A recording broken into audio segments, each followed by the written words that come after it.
लड़की एक लड़के के खिलाफ कंप्लेंट करती है कि उसने उसके मंगेतर को जान से मार डाला है और उसके खिलाफ केस फाइल होता है, केस चलने भी लगता है, उसको अरेस्ट कर लिया जाता है लड़के को। लेकिन अदालत में जब केस चल रहा होता है उसका, तो वो लड़की उसी लड़के से शादी कर लेती है। वो लड़का जमानत पे आता है तो उसी से शादी कर लेती है।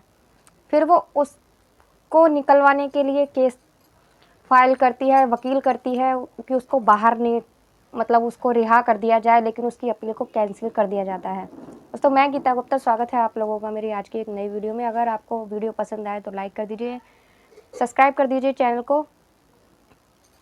जय माता दी। तो एक लड़की होती है और एक लड़का होता है जो कॉलेज में मिलते हैं। राहुल होता है लड़के का नाम और लड़की होता है जो कि एक दूसरे से मिलते हैं। अंजलि पहली नज़र में ही राहुल को अपना दीवाना बना लेती है और उससे एक दूसरे के साथ दोस्ती हो जाती है दोनों की, और एक दूसरे के साथ रहते रहते दोनों में प्यार भी हो जाता है। एक ही कॉलेज में होते हैं दोनों। ऐसे ही कुछ टाइम बीतता है। कुछ टाइम के बाद दोनों फैसला करते हैं, दोनों सोचते हैं कि हम एक दूसरे के बगैर नहीं रह सकते। जब वो फैसला करते हैं कि हम लोगों की पढ़ाई पूरी हो जाएगी तो हम लोग शादी कर लेंगे। जब उनकी पढ़ाई पूरी हो जाती है तो वो अपने माँ बाप को बोलते हैं शादी के लिए, लेकिन उसका उल्टा ही होता है। उसके माँ बाप शादी के लिए मना कर देते हैं क्योंकि वो अदर कास्ट का होता है लड़का, जो कि अंजलि के माँ बाप बिल्कुल नहीं चाहते थे कि उनकी बेटी की शादी किसी अदर कास्ट में हो, इसलिए वो उसको मना कर देते हैं। और लड़का भी उसे छोड़कर उससे दूर चला जाता है और लड़की की शादी किसी और लड़के से तय हो जाती है। 6 साल बाद लड़का मिलता है उससे।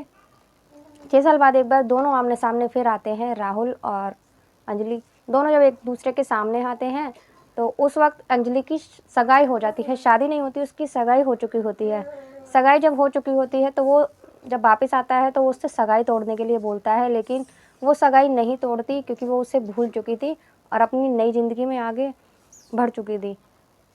लेकिन वो सगाई नहीं तोड़ती तो वो फैसला करता है कि मैं उस लड़के को जिससे उसकी सगाई हुई है उसे जान से मार दूंगा। एक दिन ऐसा ही करता है, वो प्लान बनाता है और उसे किसी बहाने से किसी एक ऊंची बिल्डिंग पर लेके जाता है और वहाँ से उसे धक्का दे देता है, गिरा देता है, जो कि वो लड़का मर जाता है जिससे अंजलि की सगाई हुई थी। जब वो लड़का मर जाता है तो छानबीन के दौरान इसे पकड़ लिया जाता है और जो अंजलि होती है वो खुद उसको अरेस्ट करवाती है। वो ही बयान देती है कि इसने मेरे मंगेतर को मारा है, यही कातिल है।